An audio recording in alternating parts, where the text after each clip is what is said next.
Smart city, Comilla একটা smart শহর। যারা মিশেছে কুমিল্লা শহরে, আমি সারা বিশ্ব ভ্রমণ করেছি। কুমিল্লার মতো এত ঐতিহাসিক, এত কমিউনিটি, এত রিচ, যেমন আপনি যদি ধরেন কুমিল্লার ঐতিহাসিক ব্যাপারটা, স্বাধীনতা উত্তর যে ঘটনাগুলি ঘটেছে আমাদের কুমিল্লায়।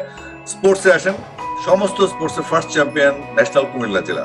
আপনি গানের জগতে আসেন, আপনি সংস্কৃতি পরিমণ্ডলে আসেন, আপনি রাজনৈতিক আন্দোলনে আসেন, নওয়াব ফজলুদ্দিন আসেন, বেগম রোকেয়াতে আসেন, আপনি যেখানে চোখ দিবেন কুমিল্লা আসেন, নজরুল, রবীন্দ্র, মহাত্মা গান্ধীতে আসেন, আপনি যেখানে চোখ দিবেন কুমিল্লার, শুধু কুমিল্লায় দেখবেন।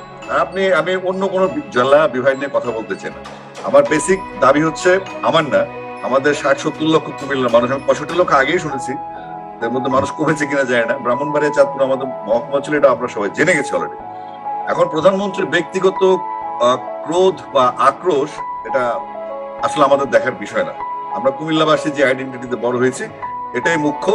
আজকে প্রধানমন্ত্রী আছেন, কালকে হয়তো বদলে যাবেন, আরেকজন আসবে। হয়তো কুমিল্লা নামটা মেঘনা